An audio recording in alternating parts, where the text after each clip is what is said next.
Ji, Auzubillahi Bismillahirrahmanirrahim. This is Sani Khan. I generally take care of the financial market developments, whatever is happening on the side of Sharia compliance and the development in the financial institutions. Today, I'm really very excited. And first of all, I must say that I'm grateful to Al Sadiq Institute, which is a great institution working since 2007, playing their active role in Islamic banking and finance, the Kafal training and development in the financial market.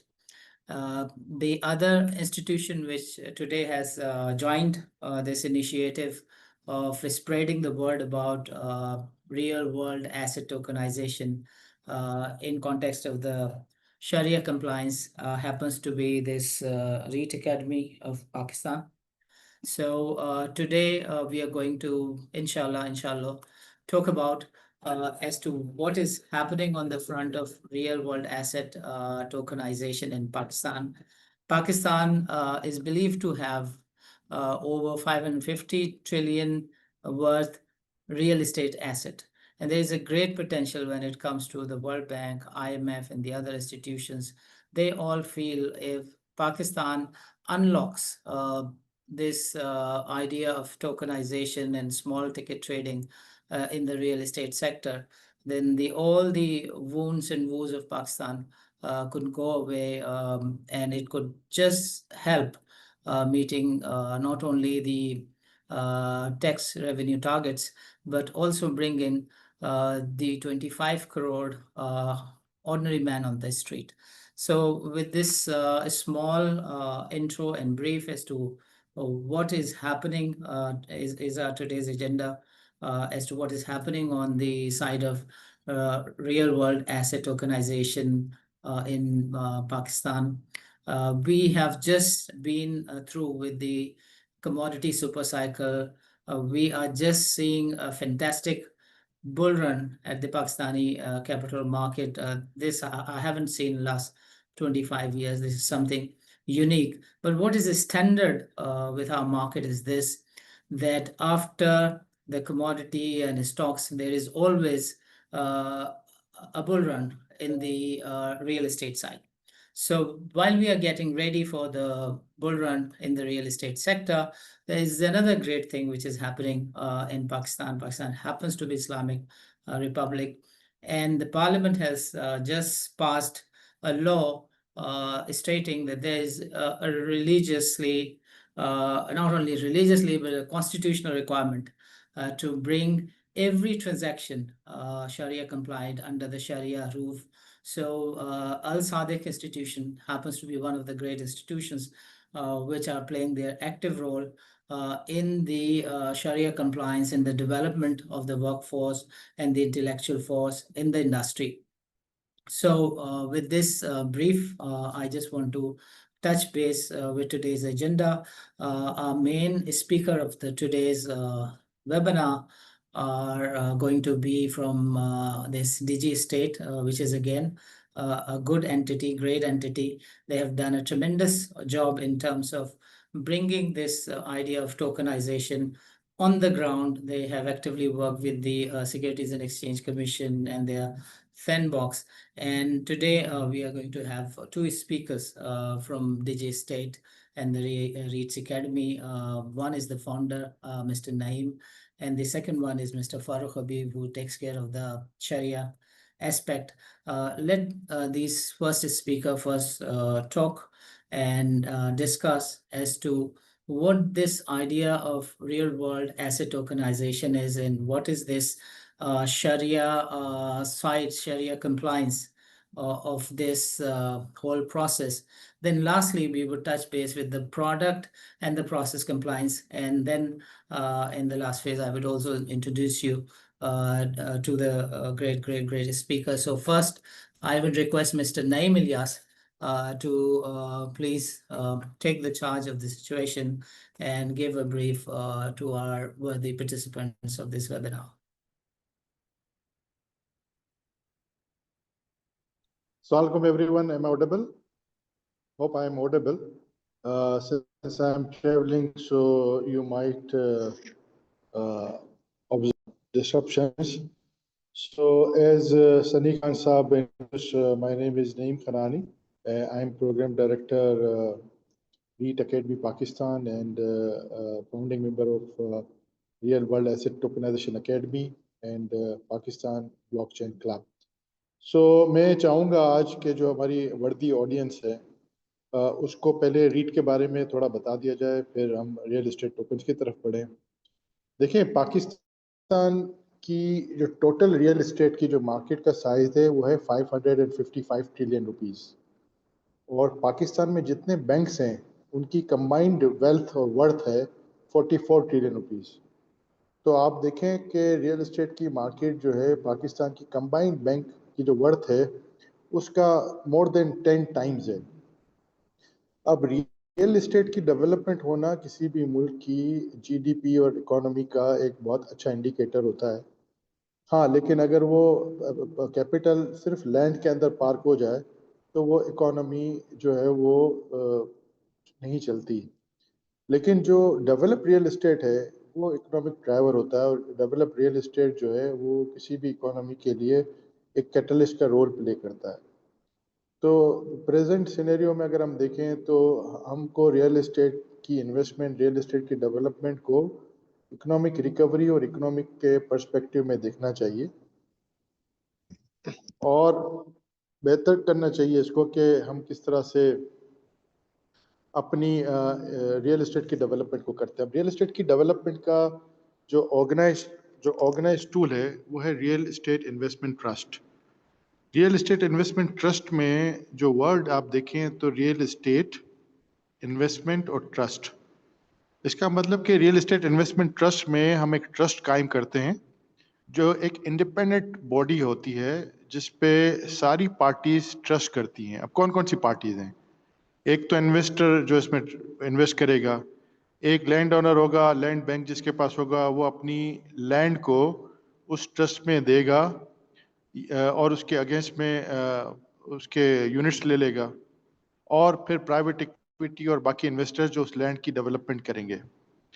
तो ये जो trust होता है उसमें for example आपके पास एक land parcel है और उसको डेवलप करने के लिए डेवलपमेंट फाइनेंस चाहिए, तो ये land parcel through special purpose vehicle वो ट्रस्ट में चला जाएगा और उसकी जो वैल्यूएशन होगी उस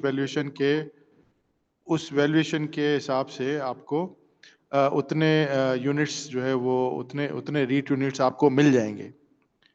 इसी तरह उसको आप डेवलप करने के लिए जो फाइनेंस चाहिए विच इज़ डेवलपमेंट फाइनेंस, वो प्राइवेट इक्विटी दे, वो आपको बैंक्स दें, वो आपको इन्वेस्टर्स दें, या फिर कैपिटल मार्केट में जब आप जाएंगे तो कैपिटल मार्केट से वो रेज करें तो उसको उसके यूनिट्स मिल जाएंगे, और ये जो रियल एस्टेट है वो डेवलप होगी और जितना जो डिविडेंड या जो प्रॉफिट आएगा इसका वो डिस्ट्रीब्यूट हो जाएगा जिसके जितने यूनिट्स होंगे। इसको मैं मिसाल के तौर पे समझाने के लिए समझाऊं कि फॉर एग्जांपल पाकिस्तान में कहीं भी प्रॉपर्टी है किसी की 1 अरब रुपए की और उसको डेवलप करना है, उसका खर्चा 1 अरब है, तो 2 अरब जो है ये प्रोजेक्ट का फंड साइज हो गया, और इस फंड साइज के लिए आपने रीट स्कीम स्ट्रक्चर की, और ये रीट स्कीम जो है वो रीट मैनेजमेंट कंपनी के थ्रू होती है और इसका एक इंडिपेंडेंट ट्रस्ट होता है। For example central depository company जो है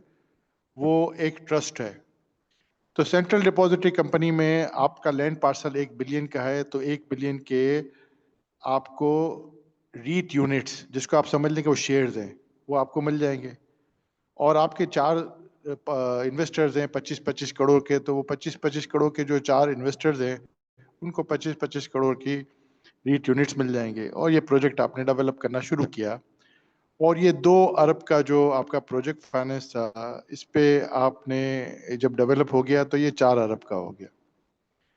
तो ये जो 4 अरब में से 2 अरब रुपए प्रॉफिट आया, वो आप सारे जो इन्वेस्टर्स हैं, जिसकी लैंड है, जिसकी इन्वेस्टमेंट है, उस सबको जितने यूनिट्स उसको हैं उसको डिस्ट्रीब्यूट हो गए। फॉर एग्जांपल, जिसकी अरब रुपए की लैंड थी उसको 50% उसकी चूंकि प्रोजेक्ट में इक्विटी थी तो उसको 1 अरब मिल जाएगा। जो 25-25 करोड़ के जो लोग थे जिन्होंने अपनी इन्वेस्टमेंट की थी उनको भी 25-25 करोड़ रुपए प्रॉफिट मिलेगा। यानी कि 100% उनको रिटर्न मिल जाएगा। 4 साल का प्रोजेक्ट है तो 25% उसका IRR है और इसका जो ROI है वो 100% है। तो इस तरह से रीट स्ट्रक्चर होती है। अब रीट स्ट्रक्चर जो है उसमें रीट मैनेजमेंट कंपनी का बड़ा इंपॉर्टेंट रोल है। और रीट मैनेजमेंट कंपनी ये काम करती है कि वो ट्रस्ट को अपॉइंट करती है, आपकी लैंड की वैल्यूएशन करती है। अगर शरिया कंप्लाइंट रीट है तो उसमें शरिया के स्कॉलर्स को लाती है, रीट की अकाउंटिंग करती है, रीट की सारी मैनेजमेंट ट्रस्टी के साथ करती है। डिविडेंड अनाउंस होते हैं तो उसमें डिविडेंड दिया जाता है। पाकिस्तान स्टॉक एक्सचेंज में 3 कंपनियां इस वक्त तक लिस्टेड हैं। डॉलमेन सिटी रीट है, दूसरी है ग्लोब रेजिडेंसी रीट और तीसरी है TPL रीट। तो डॉलमेन सिटी रीट जो है वो रेंटल रीट है। डॉलमेन सिटी रीट ने अभी हालिया दिनों में पूरे साल का जो डिक्लेयर किया रेंटल रेवेन्यू वो कोई 5.5 सवा 5 अरब के करीब था। तो जितने भी इसके इन्वेस्टर्स हैं उनको ये जो 5 सवा 5 अरब का जो ईल्ड आई, जो रेंट आया, वो क्वार्टरली डिस्ट्रीब्यूट हो गया। इसी तरह ग्लोब रेजिडेंसी रीट है, वो डेवलपमेंट रीट है, उसके डिविडेंड्स भी बड़े हेल्दी हैं और वो उनके शेयर होल्डर्स को एनुअली डिस्ट्रीब्यूट होते हैं। इसी तरह TPL जो है उसको भी अभी सबसे लेटेस्ट रीट TPL है, तो उसके इन्वेस्टर भी एक्सपेक्ट करते हैं कि वो उनको भी यील्ड मिलेगी। अब ये जो रीट्स होती हैं इसका सबसे बड़ा एडवांटेज होता है कि इसकी जो इनकम है, इस इनकम पे आपको कोई टैक्स नहीं है, कॉर्पोरेट टैक्स जीरो है।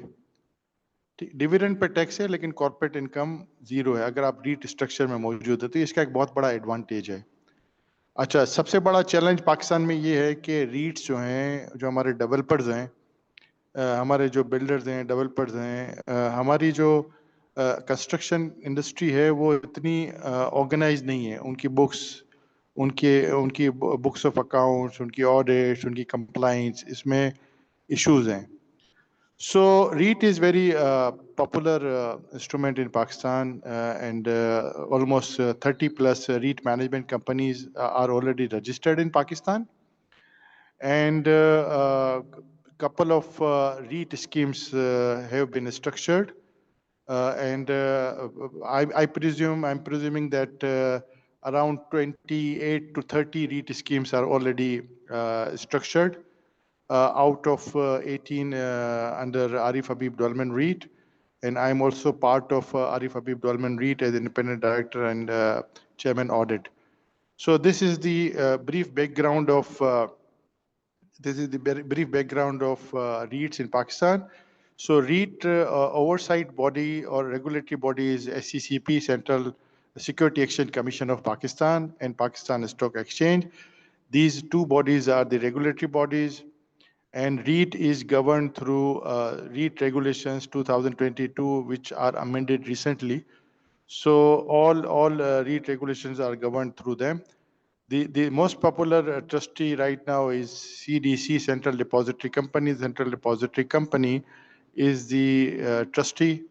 Central Depository Company is the custodian for all shares जो पाकिस्तान स्टॉक एक्सचेंज में जितने शेयर्स ट्रेड होते हैं, इक्विटीज या बॉन्ड्स या डिबेंचर्स या सुकूक, वो सब CDC के थ्रू ही उनकी कस्टडी मैनेजमेंट CDC के पास होती है। तो ये एक इंफ्रास्ट्रक्चर रीट का। अब जिस तरह हमारे मॉडरेटर साहब ने कहा, सनी खान साहब ने, the new concept is emerging about virtual assets and digital assets. तो virtual assets and digital assets वो एसेट्स हैं जो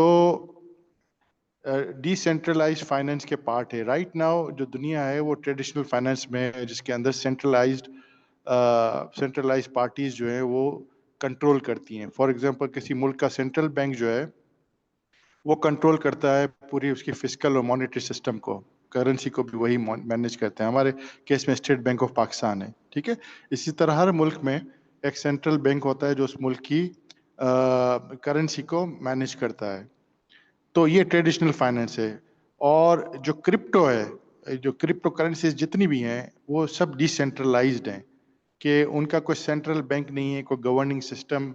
उनका जो गवर्निंग सिस्टम है वो ब्लॉकचेन पर है, और ब्लॉकचेन पे जितने नोड्स हैं उनकी डाओ के थ्रू उनकी मैनेजमेंट होती है। तो ये पूरा जो सिस्टम है ये कहलाता है डिसेंट्रलाइज्ड फाइनेंस। तो countries like Pakistan, Kazakhstan, recently UAE, और हमारे जो पार्ट ऑफ द वर्ल्ड में कंट्रीज हैं, वो इस वक्त जो ट्रेडिशनल फाइनेंस है उससे सेंट्रलाइज्ड डी फाइनेंस की तरफ जा रहे हैं। पाकिस्तान में ये मुमकिन नहीं है, ये मुश्किल है कि हम फ़ौरन से डिफाई की तरफ चले जाएं। तो उसी ज़मन में 8 जुलाई 2025 को Pakistan virtual asset regulatory authority का क़याम हुआ, और जितने भी वर्चुअल एसेट्स हैं और डिजिटल एसेट्स हैं वो will be governed through Pakistan virtual asset regulatory authority. अब ये क्या है, Pakistan virtual asset regulatory authority क्या है? तो अगर मैं आपसे कहूं कि पाकिस्तान स्टॉक एक्सचेंज में इतने सालों के बाद, इतने डिकेड्स के बाद अब जाके 4 लाख इन्वेस्टर्स की बेस बनी है, जिसमें से एक्टिव यूज़र होंगे मंथली हार्डली बहुत कम होंगे जो ट्रेड करते होंगे, बाकी तो सारा म्यूचुअल फंड के थ्रू करते हैं काम। लेकिन आपको ये सुन के शायद हैरत हो कि there are 35 to 40 million digital wallet users in Pakistan, and crypto adoption में Pakistan is number 3. So the crypto adoption in Pakistan is booming, and no regulator is here. No regulator was here there. So now is Pawara is trying to regulate that area, that gray area, and government has announced all digital wallets, virtual wallets, all decentralized finance schemes or operators or licensees or virtual asset service providers are now required to register with the Pakistan Virtual Asset Regulatory Authority and to get license from them. सो ये पवारा और ये जो पूरा regime है, इसके पीछे technology का बहुत बड़ा ताल्लुक है, और ये पूरी टेक्नोलॉजी जो है ब्लॉकचेन टेक्नोलॉजी है। और ब्लॉकचेन टेक्नोलॉजी में there are several chains, the public chains, the private chains, permission networks, unpermission networks, और इन चेन्स पे ये क्रिप्टो भी चेन पे होता है, क्रिप्टो करेंसी भी चेन पे होती है, और बाकी रियल वर्ल्ड एसेट्स जो हैं। अब यहाँ पे ज़रा समझें कि क्रिप्टोग्राफी जो है is possible for virtual assets like cryptocurrencies, coins, meme coins, blah blah blah, and then real world asset tokenization. Real world asset tokenization में और virtual assets में फ़र्क ये है कि real world tokenization में real world का कोई asset है, इसको हम fractionalize कर देते हैं, tokenize कर देते हैं। For example, एक 1000 गज का प्लॉट है, उसके आप 1000 टोकन बना दें 1 स्क्वायर यार्ड ईच, तो 1000 टोकन बन गए। एक 1000 स्क्वायर फीट का अपार्टमेंट है, उसके आप 1000 टोकन बना दें, ठीक है, तो 1 स्क्वायर फीट का एक टोकन हो गया। अब ये टोकन जो है वो रियल वर्ल्ड एसेट टोकन है, एसेट रेफरेंस टोकन है, इसके पीछे एक एसेट लगा हुआ है। अच्छा, रियल वर्ल्ड एसेट में इसके पीछे एसेट है। अब हमारे जो मुफ्तियान साहब हैं वो बताएंगे आगे जाके आपको कि रियल वर्ल्ड एसेट जो है वो उसका शरिया कंप्लाइंस या उसका शरिया का व्यू क्या है। अब दूसरा जो वर्चुअल एसेट, वो एसेट जिसके पीछे कोई रियल वर्ल्ड एसेट नहीं है, लेकिन इसके पीछे काम है। ये जो जितनी भी माइनिंग होती है बिटकॉइंस की, या जितने भी कॉइन्स हैं क्रिप्टो करेंसी के, उसके पीछे एफर्ट और मेहनत है। उसमें नोड्स हैं, उसमें कंप्यूटर का काम है, उसमें कोडर्स का काम है, डेवलपर्स का काम है। उस काम को वैल्यू किया जाता है, और उस काम की एक वैल्यू है। देखिए, करेंसी जो है वो काम करता है स्टोरेज ऑफ वैल्यू, ठीक है। अगर आप देखें किसी ज़माने में हम बार्टर करते थे, एक चीज़ के बदले दूसरी चीज़ ले लेते थे। मेटल दिया, उसके जगह पे हमने कुछ और चीज़ ले ली। फिर पेपर करेंसी आई, तो वो जो बार्टर था वो ख़त्म हो गया, और फिर हमने पेपर करेंसी जो है, पेपर करेंसी पे ज़मानत होती है उस मुल्क के सेंट्रल बैंक की, सेंट्रल अथॉरिटी की। हमने उसको मानना शुरू कर दिया। आपके जेब में या मेरी जेब में 5000 या 1000 का नोट है, ये एक पेपर है, लेकिन इस पे चूँकि गवर्नमेंट ऑफ पाकिस्तान, हुकूमत पाकिस्तान की सील है, इस पे लिखा हुआ है कि हुकूमत पाकिस्तान की गारंटी से इजरा हुआ है इसका, तो मान लेते हैं। इसी तरह डॉलर है, तो डॉलर वहाँ के सेंट्रल बैंक ने इशू किया, हम उसको भी मान लेते हैं। लेकिन ये जो वर्चुअल करेंसी है, जो क्रिप्टो करेंसी है, उसमें कोई सेंट्रल अथॉरिटी नहीं है, बल्कि ये डिसेंट्रलाइज्ड अथॉरिटी है जो डिफरेंट चेन्स पे होती है, और ये एक बड़ी साइंस है। और इसमें ट्रांसपेरेंसी, इम्यूटेबिलिटी बहुत बेहतर है सेंट्रल बैंक्स के मुकाबले में। और इसमें इसमें गवर्नेंस का मैकेनिज्म भी बड़ा सुथरा है, लेकिन ये बहुत टेक्नोलॉजी ड्रिवन है, इसमें बहुत ही ज़्यादा टेक्नोलॉजी इन्वॉल्व है। अब मैं थोड़ा सा आपको 2 मिनट लूँगा फर्दर मॉडरेटर साहब से इजाज़त लेके, कि रियल एस्टेट टोकन्स जो हैं वो क्या हैं और रियल एस्टेट की फ्रेशनलाइजेशन क्या है। तो we started this journey from December 2023। हमने एससीसीपी को पहला कॉन्सेप्ट नोट प्रेजेंट किया कि रियल एस्टेट टोकनाइजेशन जो है वो इस पे हम सैंड बॉक्स टेस्टिंग में काम करना चाहते हैं। सैंड बॉक्स टेस्टिंग का मतलब ये होता है कि हर वो इनोवेटिव आइडिया जो आप रेगुलेटर के साथ करना चाहें तो एक कंट्रोल एनवायरनमेंट में किया जाता है, और कंट्रोल एनवायरनमेंट में रेगुलेटर उसको वॉच करता है और गाइड करता है। तो उन्होंने काफ़ी डेलिब्रेशन के बाद मई 2024 में हमें अप्रूवल दिया, और उस अप्रूवल के साथ उन्होंने कहा कि आप 300 मिलियन की टोकनाइजेशन का आगाज़ करें। अल्हम्दुलिल्लाह हमने जुलाई 2025 में उस पूरी चीज़ को, पूरे साइकिल को कंप्लीट किया, और उस साइकिल में हमने एक इंडिपेंडेंट सेंट्रल डिपॉजिटरी कंपनी को रखा, एस्क्रो मैनेजर उसको रखा, एस्क्रो का सेटलमेंट बैंक मीज़ान बैंक को रखा, प्रॉपर्टी ली, उसकी टोकनाइजेशन की, इन्वेस्टर्स जो है वो उसको हमने इन्वेस्टर्स को एएमएल, सीएफटी और केवाईसी के बाद क्वालिफाइड इन्वेस्टर्स को टोकन दिए, उसके डिजिटल वॉलेट में टोकन्स ट्रांसफ़र किए, पैसे जिसकी प्रॉपर्टी थी उसको ट्रांसफ़र किए। और ये पूरा साइकिल जो टेक्नोलॉजी ड्रिवन है, इसके पीछे टेक्नोलॉजी में, उसमें ये शरिया दुनिया का पहला शरिया compliant real estate tokenization system है जो डिजी स्टेट ने मुकम्मल किया। और अल्हम्दुलिल्लाह कल हमें HBL पाशा ICT अवार्ड मिला इस इनोवेशन पे। और इसकी इनोवेशन में टोकनाइजेशन दुनिया में नई नहीं है, लेकिन टोकनाइजेशन में जो इस्लामिक कंप्लाइंस और शरिया कंप्लाइंस है, हमारे मुफ्ती फरहान फारूक साहब भी आज मौजूद हैं। उन्होंने जितना स्ट्रिंजेंटली इसको देखा और इस पे काम किया, तो ये हमारे लिए मशाल राह बनी। और हम इंशाल्लाह ये तो डिजिटल टोकन्स हमने बनाए रियल एस्टेट के, बट इंशाल्लाह soon we are going and developing digital सुकूक्स एंड अदर प्रोडक्ट्स। हमारे पार्टनर्स दुनिया भर में पार्टनर्स, टेक्निकल पार्टनर्स हैं जिनके साथ हम काम कर रहे हैं। हमारे पार्टनर्स यूएस में भी हैं, कनाडा में भी हैं, टर्की में भी हैं, पाकिस्तान में तो ही हैं, और यूरोप में भी हम अपने पार्टनर्स के साथ काम कर रहे हैं। तो इंशाल्लाह ये कारवां जो है वो बहुत आगे बढ़ेगा। और thank you very much for listening and sparing time, and thank you very much Al Sadiq institute for arranging this wonderful programme. और हम इंशाल्लाह Al Sadiq institute of Islamic banking finance तकाफुल के साथ रियल एस्टेट टोकनाइजेशन, शरिया बेस्ड रियल एस्टेट टोकनाइजेशन को दुनिया भर में लेके जाएंगे, और इसकी रूल बुक और उसके रूल्स और इसके जो स्टैंडर्ड्स हैं आईओफी वाले, वो भी हम डेवलप करेंगे इंशाल्लाह आप लोगों के साथ मिलकर। Thank you very much. जज़ाकल्लाह खैरा, thank you very much Naeem साहब। नाज़रीन, मैं 1-2 मिनट आपके लेना चाहूँगा just to mention the key aspect of what just was said by mister Naeem Ilyas. देखिए, दुनिया के अंदर जो बहुत बड़ी ट्रांजिशन हो रही है, उससे बड़ा रिवार्ड और अपॉर्चुनिटी मुस्लिम उम्मा और मुस्लिम वर्ल्ड के लिए है।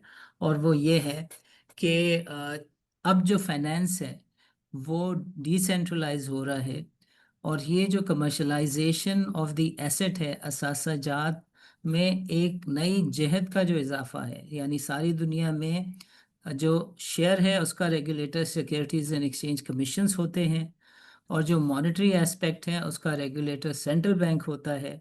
और ये जो अब एक नई चीज़ आ गई है, वर्चुअल एसेट, इसका जो रेगुलेटर है वो वारा या इस तरह की डिफरेंट अथॉरिटीज़ होती हैं।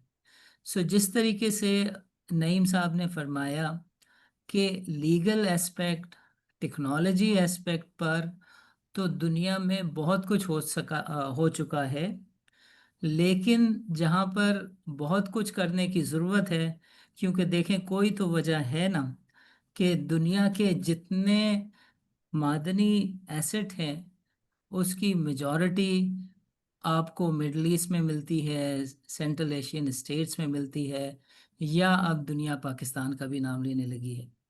और जब अल्लाह बारी ताला की तरफ से ये सारे रियल वर्ल्ड एसेट इस्लामी दुनिया के पास हैं, तो सोचिए ऐसे इदारों और इंस्टीट्यूशंस की कितनी बड़ी अहमियत होगी कि जो इन मादनियात, इन रियल वर्ल्ड एसेट के लेन देन को कंप्लाइंट करें अल्लाह बारी ताला के अहकामात के साथ, सुन्नत नबवी के साथ। सो अगर हम पाकिस्तान में जायज़ा लें तो हमें बहुत कम ऐसे इदारे नज़र आते हैं जो बहुत ही तनदही और मुस्तकिल मिजाजी के साथ दीन की खिदमत के काम पे गामजन है, फाइनेंशियल इनोवेशन लफ्ज़ को न सिर्फ समझते हैं बल्कि इस तरह के लोगों का मजमुआ भी है। So Al Sadiq happens to be one of such great institutions that I have come across in my 30-year of financial career. So, with this brief about as to what has happened on the technological front, what has happened on the legal front, while we are introducing a new asset class, तो आपको एक नई class of investors भी नज़र आएगी, players भी नज़र आएंगे। तो इस ये जो प्रोडक्ट है नईम साहब की डिजी स्टेट की, specific to the real world asset tokenization, और पाकिस्तान में इस वक्त सिर्फ रियल इस्टेट ही समझा जाता है, हालांकि हर वो असाजात जो रियल है वो रियल वर्ल्ड एसेट है और उसका टोकन ट्रेड हो सकता है और उसको होना भी चाहिए और वो शरिया कंप्लाइंट हो। ये वाली चीज़ एक इस्लामी दुनिया के लिए बहुत अहमियत की हामिल है। मैंने बताया कि इसमें कौन कौन से इंस्टीट्यूशन कार फरमा हैं, और जो नईम साहब की प्रोडक्ट है डिजी स्टेट की, इसमें मुफ्ती फरहान फारूक साहब जो हैं उनका एक कलीदी किरदार है, और ये एक शरिया एडवाइज़र के तौर पे डिजी स्टेट के साथ काम कर रहे हैं। तो मैं इनसे गुजारिश करूँगा कि ये थोड़ा सा बताएं कि ये शरिया एस्पेक्ट से इन्होंने प्रोसेस कंप्लाइन और प्रोडक्ट कंप्लाइंस को किस तरह देखा। मुफ्ती साहब, ओवर टू यू। बिस्मिल्लाहिर्रहमानिर्रहीम वल्लहुम्मा सल्ली अला रसूलिल करीम। बहुत शुक्रिया सानी भाई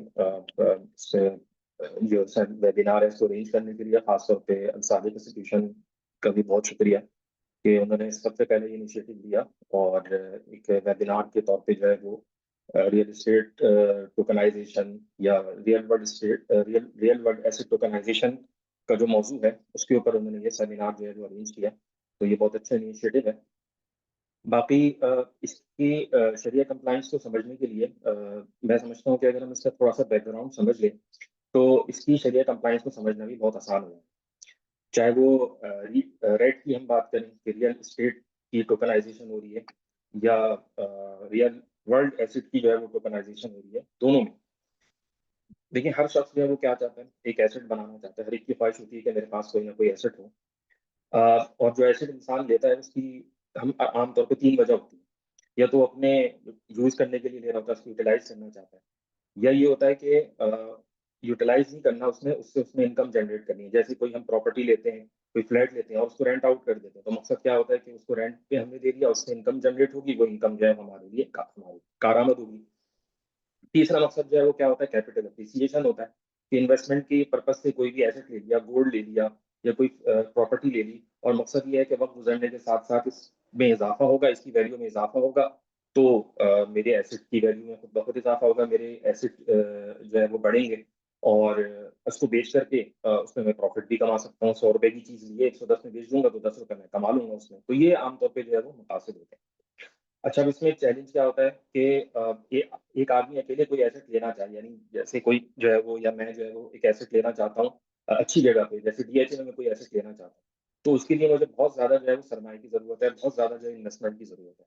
अकेले मेरे लिए जो है करना मुश्किल होता है। कुछ चीजों को अकेले लेना आसान होता है लेकिन कुछ चीजों को अकेले लेना मुश्किल होता है।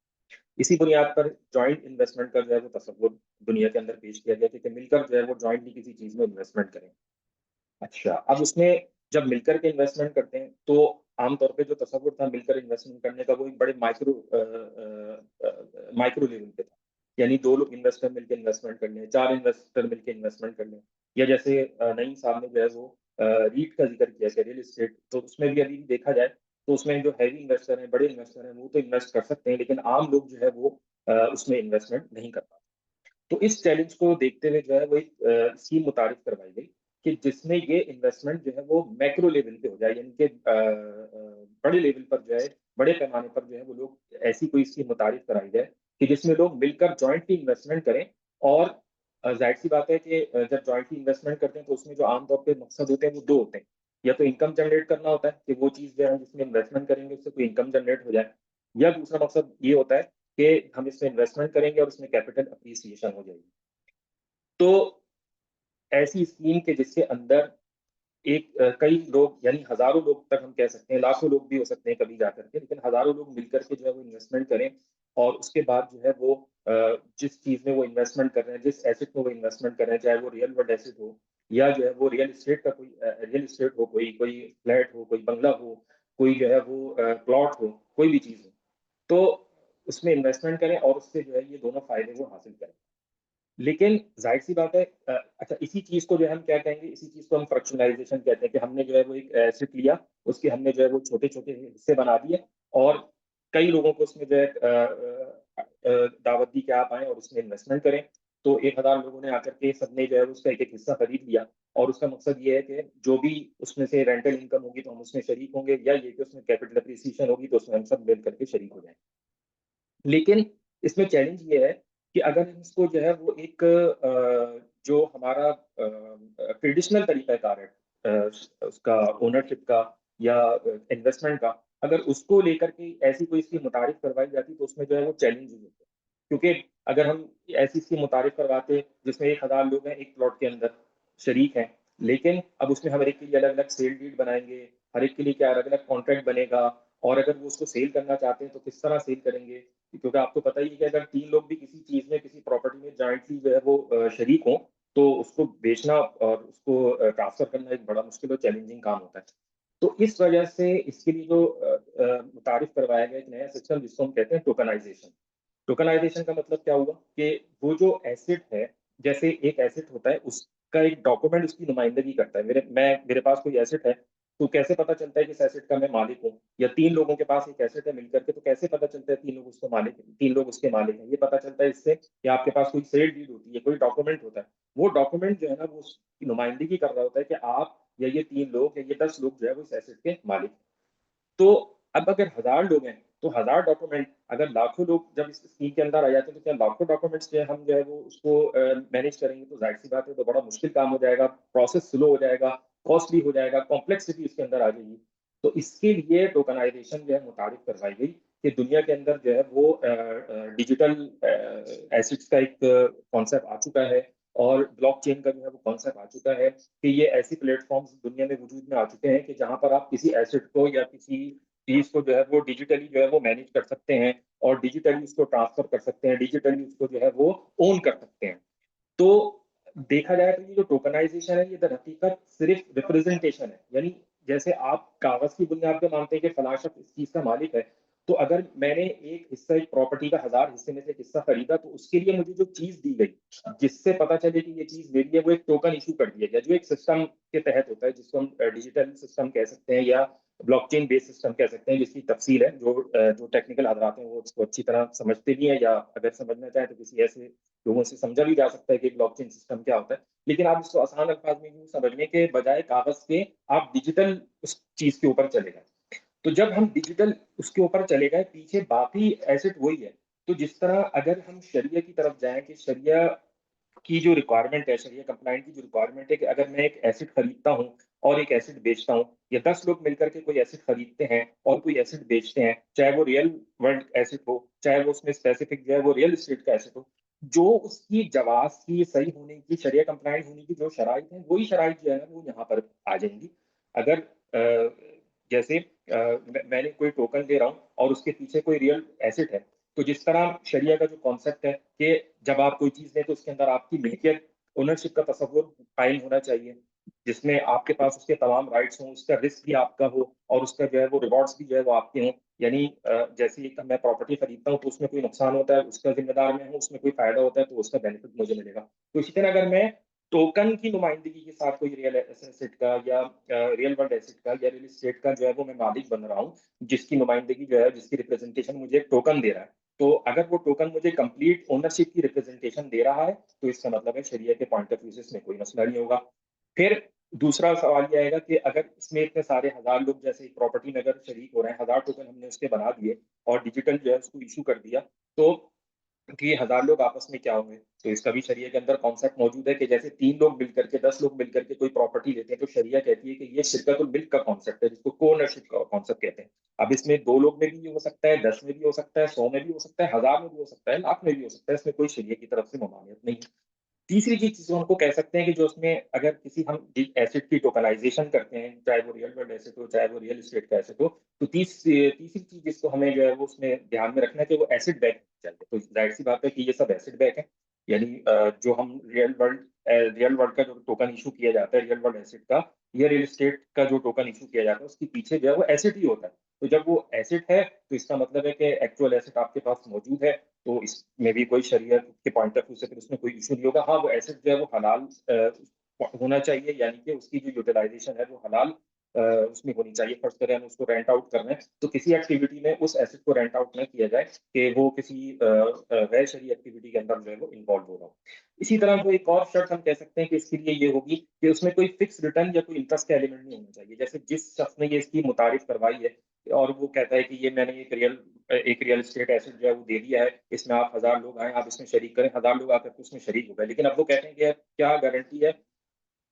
क्या गारंटी है कि इसमें ये रेंट पे जाएगी या नहीं जाएगी, तो हमें रेंटल इनकम होगी नहीं होगी, या क्या गारंटी है कि आज ये 1 करोड़ का है और ये 10 साल बाद 2 साल बाद जो है इसकी वैल्यू बढ़ेगी नहीं बढ़ेगी, तो कोई गारंटी नहीं है। तो जो इशूअर है, यानी जो ये स्कीम मुतारिफ करवा रहा है, वो एक गारंटी हमको दे दे, तो ये अलाउ नहीं है, क्योंकि फिर वो रिबा का एलिमेंट चला जाएगा। तो यहाँ पर जो रियल एस्टेट की रेट की जो स्कीम है, रियल एस्टेट टोकनाइजेशन की जो स्कीम है, तो इसमें हमने इस चीज का भी ध्यान रखा है कि जो इस स्कीम का इशूअर है, जैसे या इसका जो ओनर है, जैसे डीजी स्टेट है, तो ये कोई फिक्स रिटर्न कमिटमेंट नहीं कर रहा और कोई इंटरेस्ट जो है वो कोई कमिटमेंट नहीं कर रहा अपने उनके साथ जो इसके ओनर्स हैं, जो ये टोकन दे रहे हैं कि आपको जो हम अगर आपको रिटर्न नहीं मिला तो हमारी तरफ से गारंटी है कि हम आपको अपनी तरफ से कुछ रिटर्न दे देंगे। तो ये चीज भी इसके अंदर जो है वो इसका भी ध्यान रखा गया है।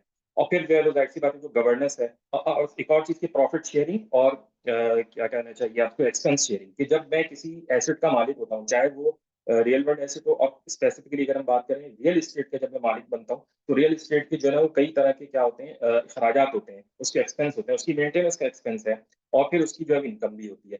तो ये जितनी भी अगर हम sharia compliant real estate token issue करेंगे तो उसमें क्या चीज जरूरी होगी कि उसमें जो भी प्रॉफिट आएगा वो सब पे तकसीम होगा, कि जिसके पास जितने टोकन हो गए। अगर 1000 टोकन हमने बनाया तो किसी के पास 10 टोकन है तो उसको इस हिसाब से प्रॉफिट मिलेगा, किसी के पास 1 है तो उसको 1 का मिलेगा, किसी ने 100 लिए हैं तो उसको 100 का मिलेगा। प्रोपोर्शनली जो है वो उन सबके दरमियान जो है वो शेयर होगा।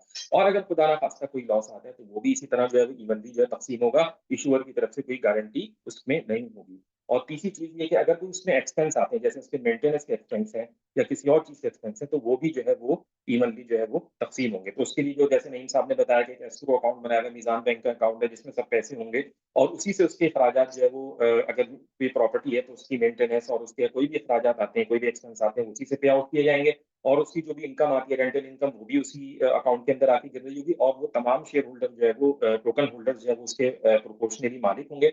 इवन जो है अगर वो अकाउंट जो है वो बैंक अकाउंट जो हमने खोला है, वो अगर सबसे पहले तो ये रिक्वायरमेंट है कि हम वो शरिया बेस अकाउंट खोलेंगे, तो हमने शरिया बेस अकाउंट खोला है, इसमें इस्लामिक अकाउंट खोला है मीजान बैंक में। उस अकाउंट में भी अगर कोई प्रॉफिट आता है, जैसे उसमें पैसा पड़ा हुआ है अभी यूटिलाइज नहीं हो रहा, तो उसके कोई प्रॉफिट आता है, तो वो प्रॉफिट भी उसके भी हकदार जो है वो कोई डीजी स्टेट नहीं होगी, बल्कि उसके हकदार भी कौन होंगे, सारे के सारे टोकन होल्डर जो है वो उसके हकदार होंगे। अगर उसमें महीने का 1 लाख का प्रॉफिट आ गया तो वो सारे 1000 टोकन होल्डर जो है उनके दरमियान जो है वो तकसीम हो जाएगा। और फिर कुछ चीजें जो है वो ट्रांसपेरेंसी से रिलेटेड है, कि ट्रांसपेरेंसी और गवर्नेंस इसमें जरूरी है, तो उसके लिए एससीसीपी मौजूद है उसकी तरफ से, और पूरा जो है वो एक सिस्टम है कि जिसके लिए चूंकि सारे जो टोकन होल्डर है वो बेनिफिशियल ओनर है, तो उसमें से किसी को आप लीगल ओनर तो नहीं बना सकते, तो इसके लिए क्या किया गया कि एक कंपनी बनाई गई जिसको हम कहते हैं कि स्पेशल पर्पस एंटिटी जो कहते हैं, SPE जिसको हम कहते हैं, स्पेशल पर्पस एंटिटी, जो इस सारे जो प्रॉपर्टी है जिसके लिए टोकनाइजेशन की स्कीम मुतारिफ करवाई गई है, वो उन तमाम बेनिफिशियल ओनर जो उसके टोकन होल्डर्स हैं उनके बिहाफ पे वो उसकी लीगल ओनरशिप को जो है रिप्रेजेंट कर रही होगी, ताकि कोई उसको जो है ना वो बेच ना सके या कोई उसको मिस यूज उसका ना कर सके। और इसी तरह जो है वो CDC या ट्रस्टी को भी इसी वजह से बीच में लाया जाता है, ताकि लोगों का इसके ऊपर जो है वो इतमाद जो है वो बहाल हो। तो इस तरीके से जो है वो इसकी जो है वो शरिया कंप्लायंस वगैरह को जो है वो देखा जाता है। और कुछ चीजें इसमें और भी है, जैसे एक बात एक और कर दूं कि आमतौर पे लोग ये सवाल करते हैं कि रिबा नहीं होना चाहिए, गरर नहीं होना चाहिए, और ये चीजें कैसे कंट्रोल हो रही है। तो इसके बारे में मैंने बता दिया। देखिए, प्रॉफिट और लॉस शेयरिंग के ऊपर बेसिस के ऊपर है कि प्रॉफिट आएगा, इनकम आएगी तो शेयर होगी, नहीं आएगी तो नहीं होगी, तो ये रिबा का एलिमेंट हमने खत्म कर दिया।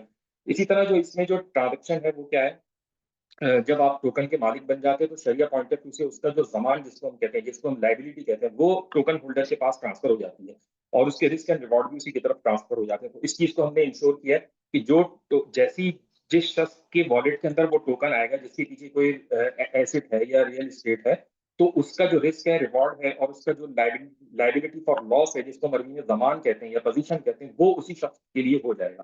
तो इसमें कोई गरज का एलिमेंट भी खत्म हो जाएगा, अनसर्टेनिटी नहीं होगी, हर वक्त ये चीज तय होगी। ब्लॉकचेन पे होने का फायदा ये है कि जैसी डिजिटल वॉलेट में स्मार्ट कॉन्ट्रैक्ट के थ्रू वो चीज ट्रांसफर होगी या उसकी ट्रेडिंग अगर होगी, तो जैसी वो बायर के वॉलेट में ट्रांसफर होगा तो उसके रिस्क उसकी तरफ ट्रांसफर हो जाएंगे, तो गरज खत्म हो जाएगा। और अगर मेरे पास है, जब तक ट्रांसफर नहीं हुआ, तो मेरे पास उसका जो है वो रिस्क एंड रिवॉर्ड रहेगा। तो ये कुछ चीजें हैं हवाले से। बाकी अगर कोई चीज आप पूछना चाहें तो प्लीज बताइएगा। जज़ाकल्लाह मुफ्ती साहब। सवाल और जवाब के सिलसिले में इंशाल्लाह आपकी तरफ हम दोबारा आएंगे। जो शुरका और पार्टिसिपेंट्स हैं हमारे वेबिनार के, उनकी खिदमत में मैं अर्ज़ करना चाहूँगा कि हमने अभी तक जो चीज़ देखी है वो ये देखी है कि डिजी स्टेट जिसकी मार्केट में एक जो हैसियत है पाकिस्तान में राइज पिवारा ऑर्डिनेंस के हिसाब से, वो एक वेस्प की है, वर्चुअल एसेट सर्विसेज प्रोवाइडर की है। And they happen to be one of the great and the first service provider of this new asset class, जिसमें उनको प्रोसेस कंप्लायंस की भी समझ है और उन्होंने उस पर काम भी किया है। उन्होंने सॉफ्टवेयर डेवलप करने का इनिशिएटिव भी लिया और SECP के सैंडबॉक्सेस की अप्रूवल भी ली, और अब जो है ये वाला मामला जो नई रेगुलेटरी अथॉरिटी बनी है उसके और डिजिटल अथॉरिटी के माबैन है। एंड माशाल्लाह both of them are very fast at delivering. अब दूसरी चीज़ जो बहुत ही इम्पॉर्टेंट है वो ये है कि जो प्रोसेस लेवल का कंप्लायंस है और इसका जो ओवरऑल इकोसिस्टम है वो क्या है पाकिस्तान के अंदर। एक बहुत बड़ी, यानी आप यूँ कहें कि जिस तरीके से नईम साहब ने बताया कि बैंक डिपॉजिट से भी ज़्यादा, पाकिस्तान की स्टॉक मार्केट से भी कहीं ज़्यादा जो असासाजात है, वैल्यूएशन है, वो रियल एस्टेट सेक्टर की है। सो अगर ये डॉक्यूमेंट हो जाता है और अगर इसमें शरिया एस्पेक्ट से प्रोसेस कंप्लायंस हो जाती है और इसमें अवाम की जायज़ और बड़ी तादाद शरीक हो जाती है, तो हम कह सकते हैं कि पाकिस्तान के जितने फाइनेंशियल क्राइसिस हैं, जितने मालियाती मसाइल हैं, वो एड्रेस हो सकते हैं। अब मैं दावत दूंगा मुफ्ती मोहम्मद उमर रफ़ीक साहब से। एक बहुत ही मुमताज़ पर्सनैलिटी हैं, he happens to be a sharia scholar and advisor. आपसे मैं दरख्वास्त करूंगा कि जो ओवरऑल इकोसिस्टम है शरिया कंप्लायंस का इस ज़मीन में, उसके ऊपर आप रोशनी डालें। Thank you. Am I audible? I hope. जी बिल्कुल, थोड़ा सा तेज़ अगर बात करेंगे तो बहुत अच्छा रहेगा। Okay. So, Assalamu alaikum wa rahmatullahi wa barakatuh to all the participants. I am Dr. Muhammad Umar Rafiq. I happen to be an assistant professor at Zabist University, as well as the Sharia advisor and scholar at different several organizations. उसमें से एक जो है वो tokenization से related है, जिससे related आज हम सारा डिस्कशन कर रहे हैं। और इसमें मैं एक चीज़ ये कहना चाहूँगा सबसे पहले कि जो भी ऑर्गेनाइजेशन, फॉर एग्जांपल इंस्टीट्यूट है और डिजी स्टेट है, इवन शरिया स्कॉलर्स हैं, इन सब का इनपुट इस कॉज के लिए वो बहुत इम्पॉर्टेंट है। Everyone has to play his own role even media है, इससे रिलेटेड और जो ऑर्गेनाइजेशंस हैं, because all these organisations they have a separate role to play. Not everything can be done by the Sharia scholars, and not everything can be done by the REIT owners. तो जो combined effort होगी ना, उसका impact होगा. इसलिए मैं ये बात इसलिए कह रहा हूँ, इसलिए कि इससे पहले आपने डिस्कशन सुना कि this move can be very beneficial for our society, for our economy. तो everyone has to play his own role. For example, उसमें एक बहुत बड़ा रोल एकेडमिया का है. I was in a session last 2 days ago, and they were talking about Web3 and tokenization, और even वो फिर crypto assets पे बात कर रहे थे. So there was a student from a very renowned university, और उसने कहा कि सर ये जो बात आप कर रहे हैं डिसेंट्रलाइज्ड फाइनेंस और ब्लॉकचेन वगैरह, ये तो मैं पहली दफ़ा सुन रहा हूँ. तो अब जब उन्होंने कहा जी ये मैं पहली दफ़ा सुन रहा हूँ, तो फिर सब लोग थोड़ा सा शॉक में आ गए कि यार हम बातें कर रहे हैं इतनी डिटेल्ड और इतनी आगे की बातें, और ये कह रहा है कि हम पहली दफ़ा सुन रहा हूँ. तो हो सकता है कि बहुत सारे लोग अभी ऐसे हैं हमारी पूरी की पूरी सोसाइटी के अंदर जो ये वाला डिस्कशन शायद पहली दफ़ा सुन रहे हैं. लेकिन ये इंपॉर्टेंट है कि we should keep these discussions alive, so that each and every person, इसलिए कि जब हम इसमें मास की एम्प्लॉयमेंट की बात कर रहे हैं, जब हम इसके अंदर लोगों के पैसों के इनपुट करने की बात कर रहे हैं जिन्होंने एग्जैक्टली इन्वेस्टर बनना है, जब हम बात कर रहे हैं कि हमारा 70% यूथ है, जब हम बात कर रहे हैं कि हमारी मेजर पॉपुलेशन जो है ना, कितनी सारी पॉपुलेशन वो पॉवर्टी की लाइन के नीचे है, तो वो सारे लोग हैं जिनके वो थोड़े थोड़े पैसे हैं इवेंचुअली जिसने पूल इन होना है और जिससे फिर एसेट्स टोकनाइज होने हैं. तो डिस्कशंस और अवेयरनेस सेशंस जो है ना वो बहुत इंपॉर्टेंट हैं ताकि हर एक तक ये बात पहुंचे, and everyone who shares this information very first time, तो फिर आहिस्ता आहिस्ता वो इन सारी चीज़ों को समझना शुरू करता है. ठीक है, तो अब तक जो डिस्कशन हुआ उसमें भी आप लोगों ने सुना कि हाउ एक्चुअली इट वर्क्स. ठीक है, फ्रैक्शनलाइजेशन के कॉन्सेप्ट भी आपने सुना. ठीक है, मैं इसमें थोड़ी सी बात करना चाहूँगा एक तो मबरूक के हवाले से, because I was involved in that research process जिसमें exactly they were able to do it outside Pakistan, that is in Canada, और दे हैव लाइसेंसिंग का जो प्रोसीजर, अल्हम्दुलिल्लाह मैं इस पे हमें शुक्र अदा करना चाहिए कि जो हमारे यहाँ पाकिस्तान के अंदर है रेगुलेटरी अथॉरिटीज़ वगैरह, उससे ज़्यादा स्ट्रिक्ट जो है वो कनाडा में है. तो यहाँ पर अगर आप कोई चीज़ लॉन्च करना है, स्पेशली इस एनवायरनमेंट के अंदर जो अभी फ़िलहाल हमारे यहाँ वर्चुअल एसेट्स के हवाले से चल रहा है, तो it is very easy to take initiatives, and it looks like things will move towards this direction. So they got a license from Ecuador, but they are in the finalization stages of the license in Canada. तो यहाँ पर हमारे पास potential मौजूद है. और तीसरी बात यह है कि it is not only about the real estate. जब हम टोकनाइजेशन और इसका अगर सिस्टम समझ जाते हैं और अगर सिस्टम की जो ट्रस्टवर्दीनेस है इसके ऊपर हमारा अपना ट्रस्ट डेवलप हो जाता है, तो फिर यहाँ पोटेंशियल बहुत ज़्यादा. For example, what do you think about the live stock business? हमारे यहाँ पाकिस्तान के अंदर लाइव स्टॉक का बिजनेस बहुत अच्छा चलता है और चल सकता है, but the problem is everyone doesn't know how to work with it. And for example, you may not find any public listed organization offering this livestock shares in PSX. मेरे और नॉलेज में तो नहीं है कि अभी तक कोई हो. तो इसकी चाहे आप मीट से रिलेटेड बात करें या फॉर एग्जांपल डेयरी प्रोडक्ट्स की बात करें और बहुत सारी और चीज़ें हैं. तो हमारे बहुत सारे वो बिजनेसेस जो लिस्टेड नहीं हो सकते, और लिस्टेड होना कोई आसान काम भी नहीं है किसी भी ऑर्गेनाइजेशन के लिए, तो वो टोकनाइज्ड हो सकते हैं. और जब वो टोकनाइज्ड हो सकते हैं तो हर आदमी का वो शेयर वहाँ डेवलप हो सकता है.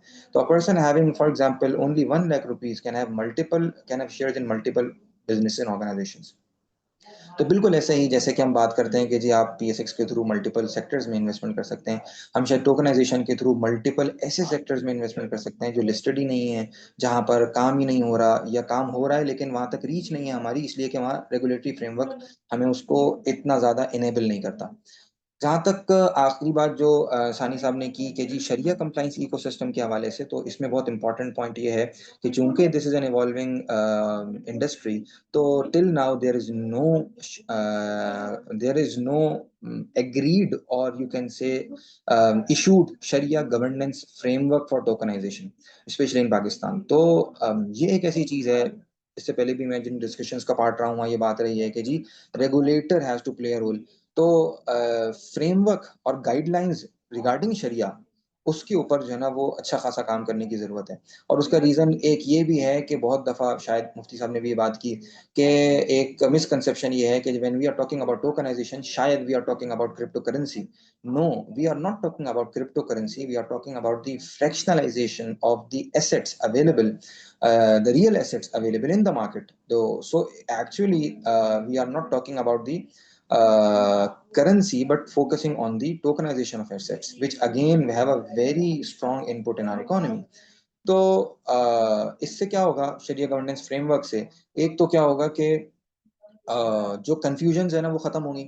AUFI is working alhamdulillah on this topic as well, but till now they have issued not a single standard on it.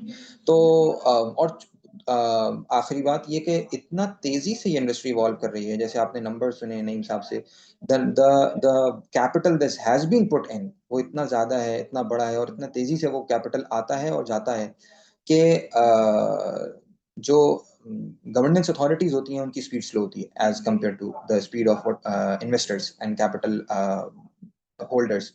तो उसमें ये बहुत जरूरी है कि जल्दी कुछ ऐसे रेगुलेटिव फ्रेमवर्क्स डेवलप हों, शरिया गवर्नेंस फ्रेमवर्क्स डेवलप हों।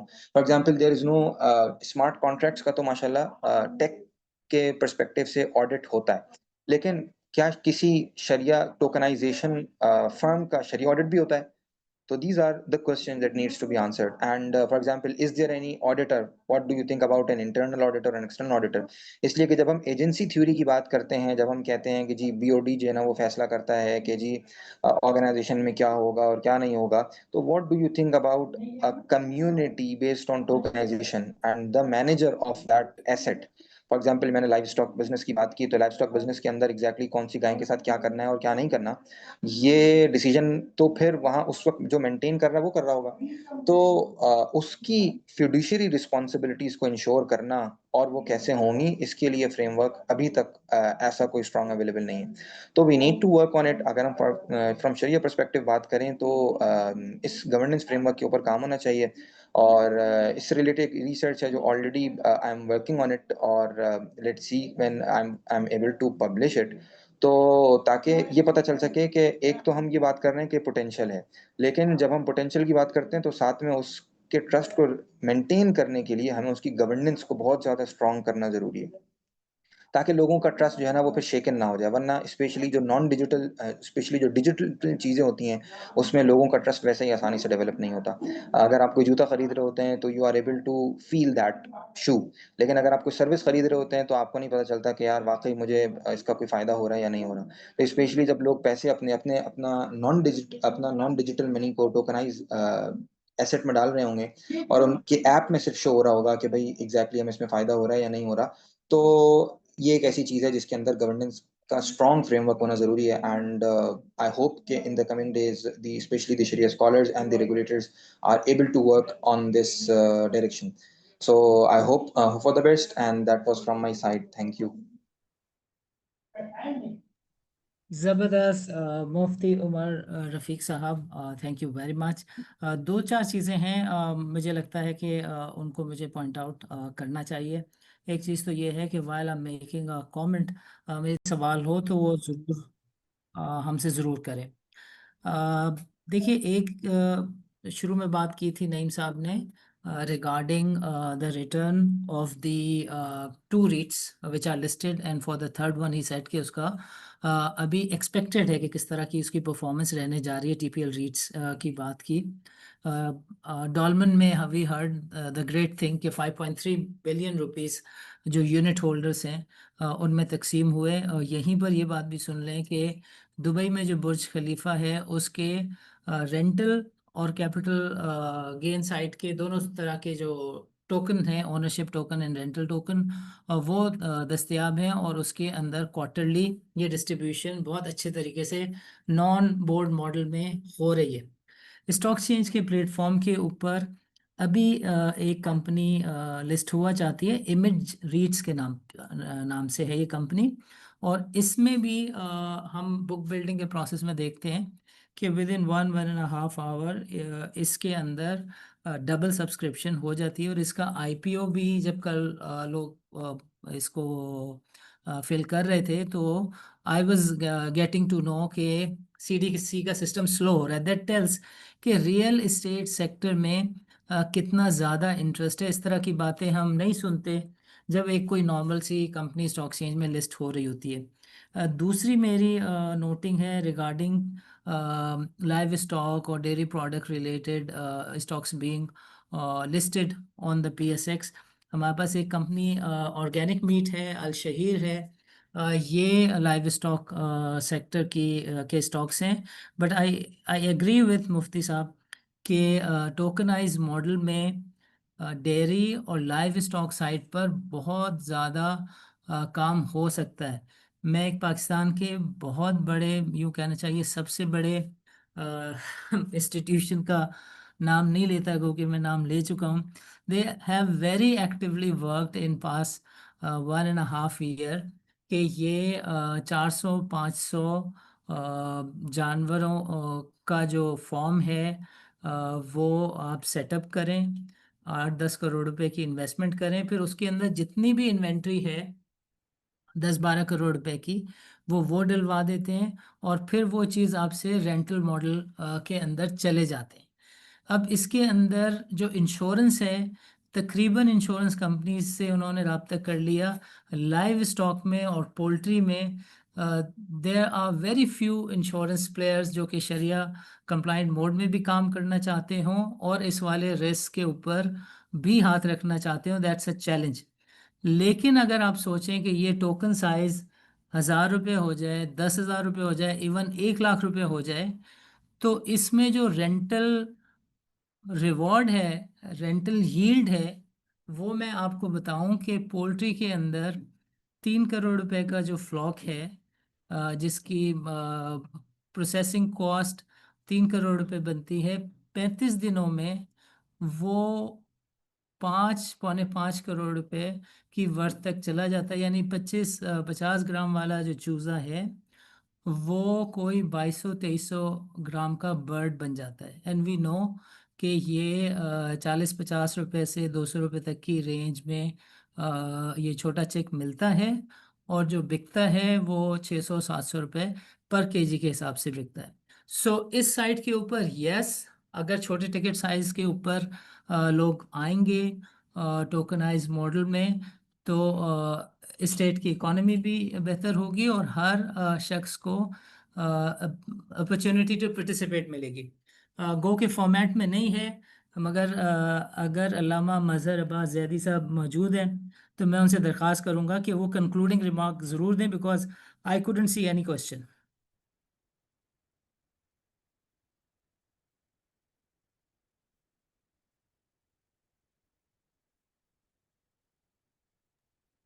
वालेकुम। अस्सलाम वालेकुम। वालेकुम अस्सलाम। जी, am I audible? जी बिल्कुल, आप यूर ऑडिबल। जी, I had a few questions. Firstly, thank you for conducting this detailed session and presenting all of these details.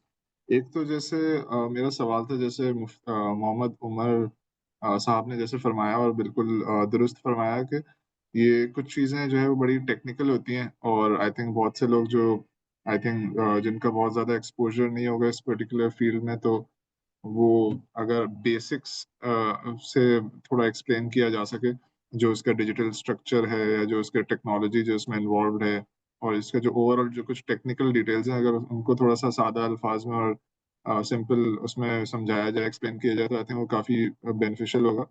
दूसरा इसके अलावा एक सवाल ये था कि जो आई आपकी जो थिंक टॉपिक है। पहले उमर साहब से रिक्वेस्ट कर देते हैं कि वो शॉर्टली इसको ब्रीफ कर दें और डिटेल्ड बातचीत के लिए हमारे सबके कॉन्टैक्ट्स अवेलेबल हैं। मेरे हमें एक कभी सवाल भी और था। आंसर पहले जी। जवाब इसका ले लें और फिर ओके। सवाल। जी मुफ्ती साहब।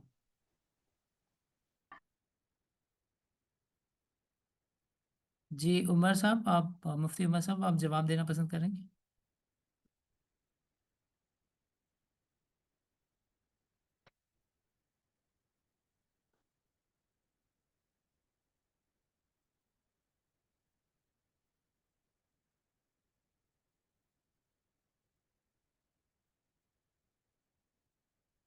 जी मुफ्ती फरहान साहब, आप रोशनी डालना पसंद फरमाएंगे? जी इसमें ये इतनी डिटेल फील्ड है कि हर तरह के टोकन्स की जो स्ट्रक्चरिंग है, उसका जो बेसिक कॉन्सेप्ट है, वो एक पूरा जो है वो एक मुकम्मल मौजू है। तो इसी वजह से मैंने सिर्फ जो है वो हमारा चूंकि डीजी स्टेट से ताल्लुक है, तो मैंने सिर्फ जो है वो रियल एस्टेट के बिल्कुल सही, कॉन्सेप्ट को जो है वो कवर किया था। बिल्कुल सही। तो लेकिन वही कॉन्सेप्ट जो आपके तमाम एसेट में ही चलेगा। जैसे मैंने बताया भी था कि देखें, जनरली हम किसी भी एसेट को ओन करते हैं, तो ये टोकनाइजेशन भी दर हकीकत, अगर हम रियल वर्ल्ड एसेट की बात करें, उसकी टोकनाइजेशन की बात करें, इस वक्त हम स्पेसिफिक बात करें, तो ये भी उसी एसेट को जो है वो ओन करने की ही रिप्रेजेंटेशन है। सिर्फ ये कि फर्क क्या है कि आमतौर पे हम किसी चीज़ को ओन करते हैं, तो हमारे पास उसकी ओनरशिप की क्या चीज़ होती है, हमारे पास उसकी सेल डीड होती है, या हमारे पास उसके ओनरशिप डॉक्यूमेंट्स होते हैं। इस वक्त जो एक ट्रेडिशनल तरीका है वो ये है, मैं अगर गोल्ड खरीदता हूँ, तो गोल्ड जो सुनार है मुझे रसीद देता है कि इन्होंने मुझसे गोल्ड खरीदा है, वो मेरे पास ओनरशिप की जो है वो एक एविडेंस होती है, ठीक है। यहाँ पे जो है वो सिर्फ फ़र्क ये है कि इसी ट्रेडिशनल तरीके को ख़त्म करके, क्योंकि यहाँ पे मल्टीपल इन्वेस्टर इन्वॉल्व हैं, 2 नहीं है, 4 नहीं है, 10 नहीं है, हज़ारों हैं, ठीक है। एक हमने अगर किसी रियल वर्ल्ड एसेट की, अगर हम प्लॉट की मिसाल ले लें, उसकी हमने टोकनाइज़ेशन की है, या किसी गोल्ड की हमने टोकनाइज़ेशन की है, तो उसमें हज़ार लोग जो हैं वो अगर शरीक हैं, तो उनकी जो रिप्रेजेंटेशन है ओनरशिप की, उसको हमने डिजिटलाइज़ कर दिया कि वो ओनरशिप आपकी डिजिटल फ़ोरम के अंदर या डिजिटल शक्ल के अंदर जो है वो मौजूद है, बजाय इसके कि वो किसी कागज़ की शक्ल में हो या किसी डॉक्यूमेंट की शक्ल में हो। उसकी जो हैंडलिंग है, उसका जो अच्छा, डिजिटल पे आने से क्या फ़ायदा हो जाता है कि उसको ओन करना, उसको महफ़ूज़ बनाना, उसको जो है वो सिक्योर करना और उसको ट्रांसफ़र करना, वो आसान हो जाता है। मेरे पास अगर अ, बगैर टोकन के किसी एसेट की रिप्रेजेंटेशन है, तो मैं दूसरे को जैसे ट्रांसफर करूंगा तो मुश्किल है। जैसे एक सवाल जो है ना वो म्यूचुअल फंड का भी था, कि म्यूचुअल फंड में ये तो है कि आपने म्यूचुअल फंड के अगर यूनिट ले लिए, तो आप वो किसी दूसरे शख्स को बाहर मार्केट में नहीं बेच सकते। लेकिन टोकन में क्या फायदा है कि मेरे पास टोकन है, जैसे मैं क्रिप्टो करेंसी किसी को भी बेच सकता हूँ मार्केट के अंदर, प्लेटफॉर्म के ऊपर, ओपन मार्केट में, तो इसी तरह जो है ये जो एसेट के टोकन होंगे, ये भी आसानी जो है इनको आप ट्रेड कर सकते हैं। किसी भी पार्टी को जो इस प्लेटफॉर्म पे रजिस्टर है, उसको आप बेच सकते हैं। तो बेसिकली ये एक कॉन्सेप्ट है जो कि रियल वर्ल्ड एसेट को या रियल एस्टेट की जो ट्रांजैक्शन है, ओनरशिप है, ट्रेडिंग है, उसको आसान कर देता है और डिजिटलाइज कर देता है, आपको डॉक्यूमेंटेशन से और सिक्योर भी कर देता है। जी बिल्कुल ठीक है। इसी में इस दिन में एक चीज़ पॉइंट आउट करना ज़रूरी है कि अभी जो लेटेस्ट पिवारा की मीटिंग हुई थी, जिसमें फाइनेंस मिनिस्टर ने भी पार्टिसिपेट किया और अखबार में कवर हुआ, इसी से रिलेटेड पॉइंट के जिस तरह अभी मुफ्ती साहब ने फरमाया कि कोई भी शख्स जो इस प्लेटफॉर्म पे रजिस्टर है, वो उस टोकन को ख़रीद सकता है। तो फाइनेंस मिनिस्टर और स्टेट बैंक ने ये वाली चीज़ हाईलाइट की कि हम अभी फैटिव से बाहर आए हैं। हमारे जितने भी टोकन्स की ट्रेडिंग होगी वो लोकलाइज होगी, पाकिस्तान के अंदर होगी, और हर रेगुलेटरी एस्पेक्ट की जो डेवलपमेंट है वो पाकिस्तान की फॉरेक्स रेगुलेशन से लिंक्ड होगी। ये एक करेंसी कंट्रोल का मैटर है। जी मज़ीद अगर कोई सवालात है तो हम हाजिर हैं, और अदरवाइज़ हम जज़ाकुल्लाह खैर कह के इस वेबिनार को ख़त्म करेंगे।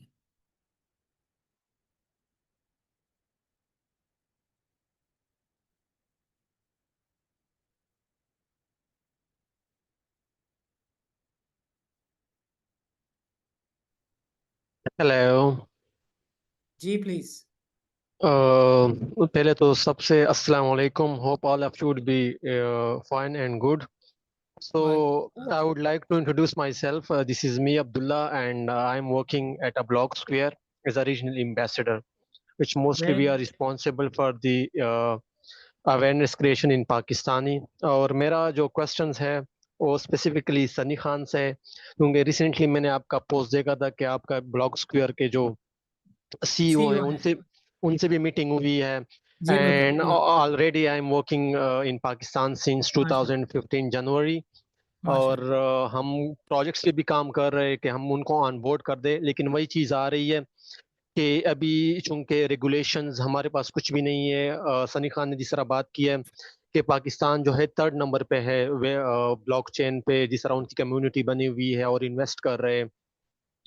तो सनी खान, काइंडली आप मुझे बता सकते हैं हम किस तरह इन चीज़ों को लेके आ सकते हैं, specifically regard to block square, कि हम जो है कम्युनिटी एक बिल्ड करें, अवेयरनेस क्रिएट करें, और जिस तरह आपने भी बात की कि मिनिस्टर ने जिस तरह कहा है मीटिंग में कि अगर कोई भी प्रॉपर्टी टोकन अगर पाकिस्तान में वो लीगलाइज होगी, वो टोकन जो है कोई भी उनमें इन्वेस्ट कर सकता है, तो वो पीकेआर में होंगी। लेकिन हम जो काम कर रहे हैं लाइक वो यूरोपियन बेस्ड कंपनी है। और तो काइंडली आप इसके बारे में थोड़ा सा बता दें कि जी, मैं इस पे पाकिस्तानी। बिल्कुल रोशनी डाल देता जी हूँ। जी जी। बहुत मुख्तसर सी बात हम कर लेते हैं। देखिए, पाकिस्तान के अंदर one digital law, Pakistan digital authority और पिवारा बन चुकी है। हमारी अपनी अंडरस्टैंडिंग है ये, इसको किस ओपिनियन लीगली कहना बेहतर होगा। हम समझते हैं कि अभी जो पब्लिक ब्लॉकचेन्स हैं उसका रेगुलेटर कौन होगा, ये बात भी थोड़ी सी गौर तलब है। क्योंकि जब हम डिजिटल नेशन लॉ को देखें, डिजिटल अथॉरिटी को देखें, मेरी बातचीत जो पाकिस्तान डिजिटल अथॉरिटी के चेयरमैन हैं सुहेल अहमद, उनका भी मैंने एक इंटरव्यू किया था, उनसे भी मेरी बातचीत हुई। तो हमें नज़र आता है कि कवानीन में किसी हद तक ओवरलैपिंग है और एक क्लैरिटी अभी भी दरकार है। जहाँ तक ये बात है कि जो कॉइन्स हैं उसके पीछे पाकिस्तानी फियाट करेंसी हो या कोई और मीडियम भी हो, ये सारी चीज़ें with the passage of time, and when we say time, हमें डिजिटल एसेट की तरफ माइग्रेशन में ये बात नहीं नज़र आती कि कोई चीज़ हफ्तों सालों में जा रही हो। अब दिनों में चीज़ें आगे बढ़ रही हैं। हमने 6 महीने में 5 ऑर्डिनेंसेस एक ही सब्जेक्ट के ऊपर हिस्ट्री में कभी नहीं देखे। हमने 8 जुलाई को किसी ऑर्डिनेंस को आते हुए देखने के 2 महीने के अंदर अंदर इसमें ईओआईज के नोटिफिकेशन अखबारों में छपते हुए कभी भी नहीं देखे। ये और बात है कि जो हमारी असेंबली है उसने अभी तक ये 120 दिन पूरे होने जा रहे हैं, इन ऑर्डिनेंसेस के ऊपर अपना दस्ते शफ़क़त नहीं रखा है। बट हम समझते हैं कि ये वक्त की ज़रूरत है, और ये नहीं हो सकता कि पाकिस्तान एक सिक्लूडेड, अपना क्रिएटेड सेल्फ कंफर्ट जोन में रहते हुए कोई रेगुलेटरी फ्रेमवर्क डेवलप कर ले और उस बात को पीछे छोड़ दे जिसकी वजह से ब्लॉकचेन टेक्नोलॉजी और टोकनाइजेशन का जो बिजनेस है या कंसर्न है वो दुनिया में जाना जाता है और फ्लेक्सिबल रहता है। सो हम समझते हैं कि जिस तेज़ी से काम हो रहा है वो ठीक भी हो रहा है, और इसकी डायरेक्शन भी ठीक है, और लोगों का जो अभी तक इंतखाब है वो भी ठीक है। गो के एक आध अपॉइंटमेंट में बहुत क्लैरिटी के साथ नज़र आया कि उसका नोटिफिकेशन वगैरह जो है वो कैबिनेट से नहीं हुआ और उसके बगैर ही बातें आगे बढ़ गई। But we are comfortable with the overall development, and we are quite positive कि चीज़ें सही डायरेक्शन में आगे बढ़ेंगी। कोई और सवाल हो तो मैं हाजिर हूँ। अच्छा सानी भाई, एक छोटी सी चीज एक ऐड करना चाह रहा था मैं। जी जी जी।